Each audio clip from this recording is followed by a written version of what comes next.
Bom dia a todos. Hoje, quinta-feira, 7 de maio de 2020, 42º dia da nossa quarentena. Graças a Deus, não é? Vamos dar sequência ao nosso exercício devocional. Lembrando sempre que não se trata de um estudo prolongado, não é? Mas de uma meditação para nós refletirmos e praticarmos durante o dia. Tá bom? Hoje nós mudamos um pouquinho a perspectiva. Vamos falar sobre as parábolas do reino. É a temática anual da nossa igreja presbiteriana da Vila Guilmar.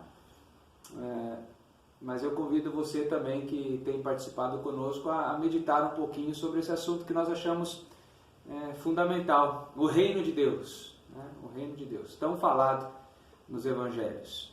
Nós vamos tratar um pouquinho disso a partir de agora, estudando algumas parábolas, tá bom? Antes, porém, vamos orar, Liette? Senhor, nos colocamos diante de Ti, agradecidos pelo Teu amor, ó Deus, pelo Teu cuidado, porque até que o Senhor tem nos sustentado. E rogamos que o Senhor continue falando aos nossos corações, continue trazendo a Tua palavra a nós, para que possamos a cada novo dia, ó Deus, ser renovados, ó Deus, com esperança, Pai, e sabendo, Pai, que o Senhor cuida de nós. Fala aos nossos corações nessa manhã, em nome de Jesus. Amém. Amém. Amém. Abra sua Bíblia no Evangelho de Mateus, capítulo 13. E eu peço, especialmente hoje, que você deixe sua Bíblia aberta para nós falarmos um pouquinho sobre Mateus 13. E aí, quando chegar num ponto devido aqui, a Letícia vai colocar para nós um versículo chave, mas por enquanto vamos pensar, refletir um pouquinho antes sobre parábolas, mas já deixa aberta a sua Bíblia em Mateus capítulo 13, tá bom? Algumas considerações, talvez você já saiba, outros não, mas para nós andarmos assim com o mesmo conhecimento, um conhecimento básico, mas que nos dá um bom direcionamento. A palavra parábola, né, muito usada na geometria, né, mas a palavra ela é grega. Parábola vem de parabolês, tá, que significa comparação. Então guarde isso para você começar já a entender sobre parábolas. Parábola é uma palavrinha grega que significa comparação. E por que a gente conhece bastante parábola na geometria, a curva geométrica, né? Porque é uma comparação que se faz com uma linha reta. Então, de um ponto a outro, nós podemos traçar uma linha reta, ou se quisermos fazer um quadro comparativo, usamos uma parábola, que é uma linha em forma de curva, mas que vai de um mesmo ponto ao outro mesmo ponto. Então, enquanto eu traço uma linha reta de um ponto a outro, desse mesmo ponto ao outro eu posso traçar uma linha em curva ou uma parábola. E você terá um quadro comparativo do que você quiser. Então, guarde essa questão. É uma comparação, tá? As parábolas, elas são histórias, e alguns dizem assim, são reais ou são apenas histórias ou lendas contadas, ilustrações, alegorias. Na maioria das vezes, realmente são situações que não aconteceram, mas existem situações, ou elas podem, melhor dizendo, elas podem ser de situações que aconteceram também. Mas na Bíblia, a maioria delas são fatos que não aconteceram verdadeiramente, tá? Mas servem para explicar, para comparar, para tornar mais fácil o entendimento de algo que é abstrato, que é de difícil compreensão. Então, as parábolas são, na maioria, narrativas de situações não ocorridas. Mas guarde isso, embora sejam, na maioria, de situações não ocorridas, narram uma verdade teológica. Tá? Uma verdade teológica está por trás disso. Tá? Então, lembrando lá da parábola do rico e Lázaro, né? Verdadeiramente aconteceu aquilo ou não? É só uma ilustração? Fato é que a verdade teológica sobre a vida após a morte está descrita ali. Tá? Assim que nós temos que compreender as parábolas. Além disso, as parábolas são diferentes. As parábolas bíblicas, agora tratando mais especificamente, são diferentes, sendo vistas por justos e ímpios. Deixa eu explicar por quê. E Jesus diz isso lá em Marcos 4, 10 a 12. Para os justos, ela soa como um mistério. Para os ímpios, soa como algo sem compreensão alguma. Mas calma, parece que mistério é a mesma coisa de não compreender algo. Não, se você buscar no dicionário qualquer a palavra mistério, mistério é um conhecimento, só que secreto, de um determinado grupo de pessoas, que não é repartido com outros, por isso que é mistério. Então um grupo sabe, mas ele não é desvendado ou repartido para todos. Então ele torna-se um mistério só que um grupo sabe. Tá? Já os ímpios não estão repartindo o mistério das parábolas. Jesus diz lá em Marcos, capítulo 4, de 10 a 12, que para eles é algo sem compreensão, porque eles não têm compreensão espiritual, até porque a nomenclatura, a forma com que é contada a parábola, ela usa termos pertinentes a um determinado grupo. E esse grupo é um grupo que agora tem a natureza espiritual. Então, esse consegue comparar algumas analogias que são feitas com a vida espiritual. O ímpio não consegue fazer isso. Então, depois você lê lá Marcos 4, de 10 a 12, Jesus vai dizer, olha, para nós, para os justos, para os regenerados, né, torna-se como um mistério, ou seja, algo conhecido, mas que não é repartido. Enquanto para os ímpios é algo completamente incompreensível. Tá? As parábolas são muito antigas. Não pense que só Jesus contou parábolas. No Antigo Testamento existem parábolas, elas são citadas. Por exemplo, Salmo 78, versículo 2, diz assim, Deus falando, né? Abrirei os lábios em parábolas e publicarei enigmas. Então veja, Deus já dizendo que iria falar por meio de parábolas. Provérbios 1, 5 e 6 diz assim, ouça o sábio e cresça em prudência. Olha, ouça o sábio e cresça em prudência. E o instruído, aquele sábio que está sendo instruído, adquira a habilidade para entender provérbios e parábolas, as palavras e enigmas dos sábios. Então isso aí desde o Antigo Testamento já existia. E pelo menos 9 parábolas existem no Antigo Testamento. Por exemplo, uma conhecida é aquela que está em Juízes, capítulo 9, Juízes 9, que é o apólogo de Jotão. Alguém diz, mas é um apólogo, não é uma parábola. Bom, um apólogo é uma parábola que introduz seres inanimados, mas é uma parábola, onde ele compara os reis a árvores. Né? Depois os irmãos leem lá Juízes 9, ali no Antigo Testamento há uma parábola. Jesus, obviamente, vai se valer dessas parábolas, então, para ensinar aqueles que estão sendo convencidos pelo Espírito Santo, então compreendem a relação que Jesus quer traçar.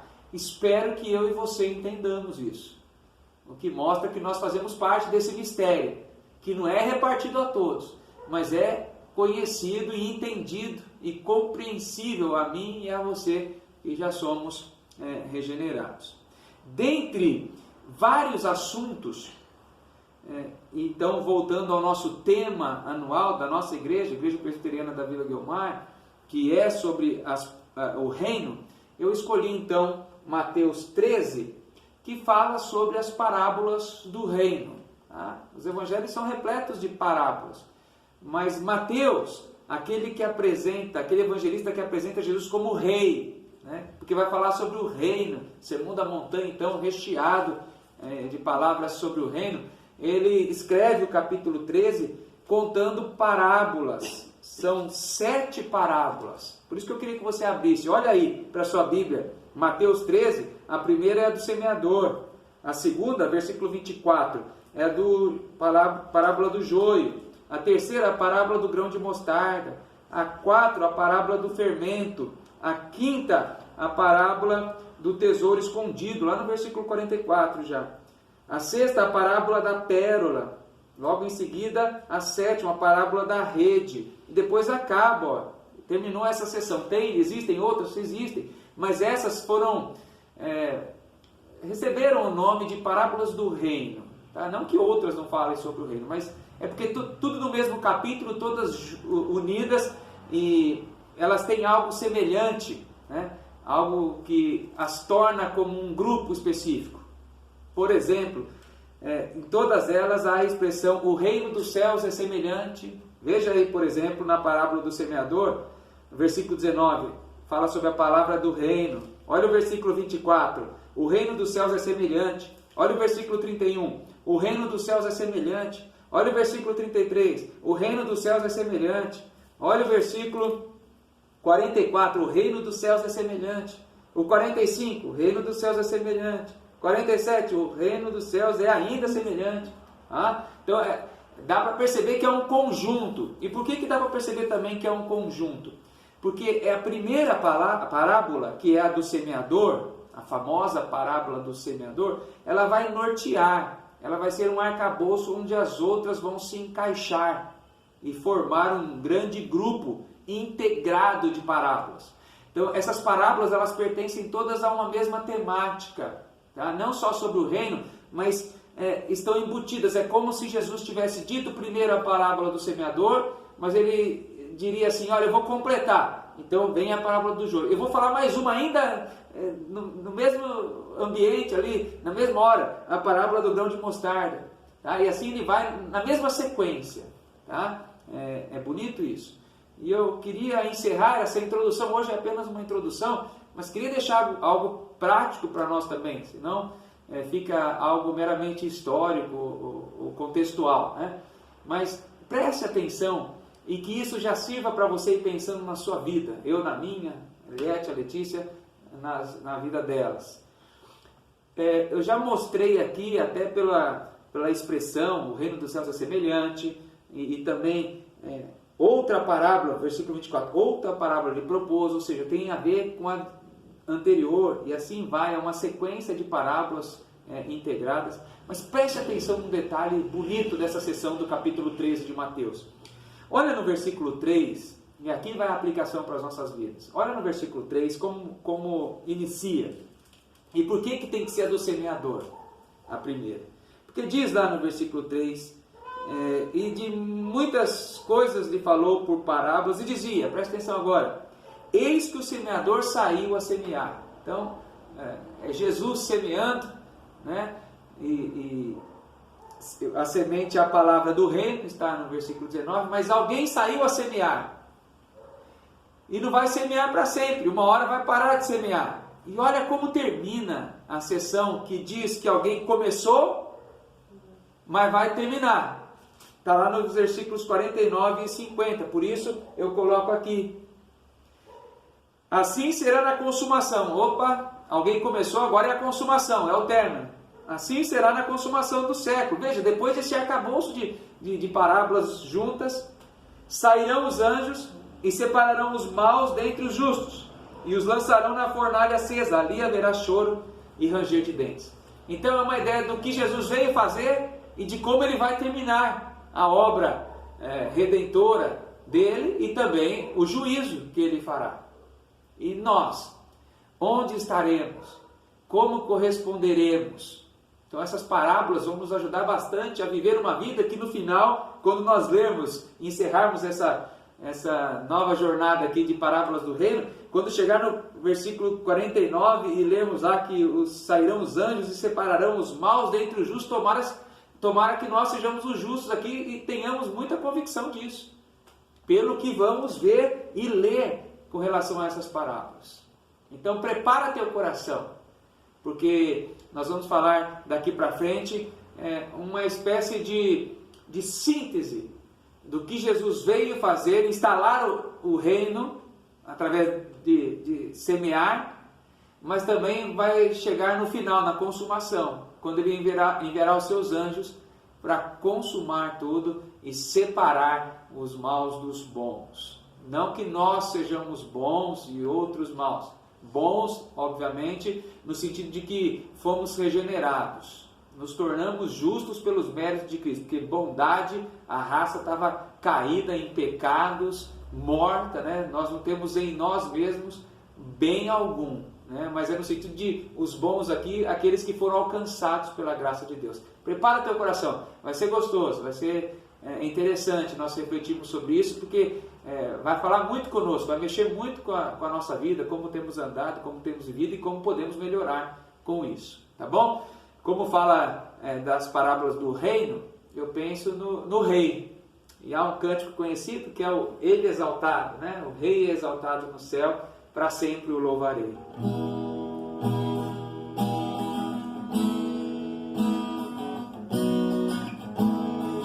Ele exaltado, rei exaltado no céu, eu louvarei. Ele exaltado, para sempre exaltado o seu nome, louvarei.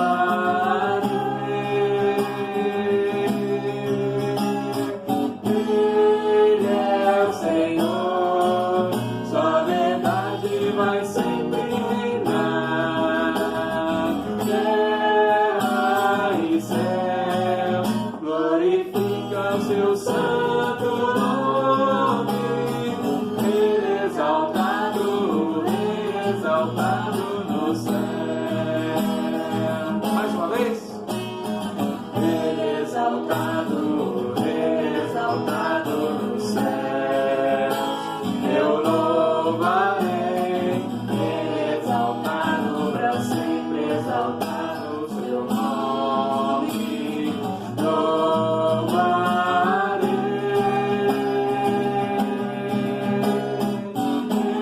Ele é o Senhor, sua verdade vai sempre reinar.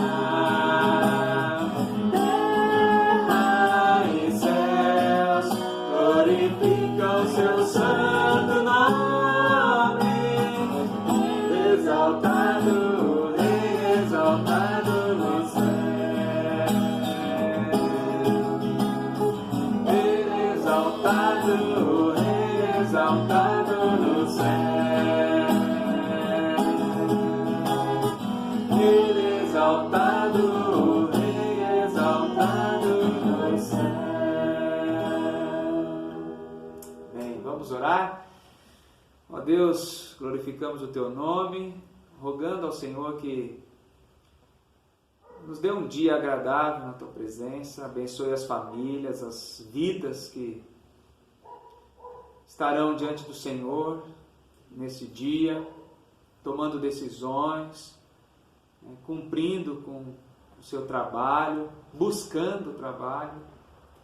Enfim, ó Deus, conforta, sustenta, provê, o Senhor que é o nosso Rei.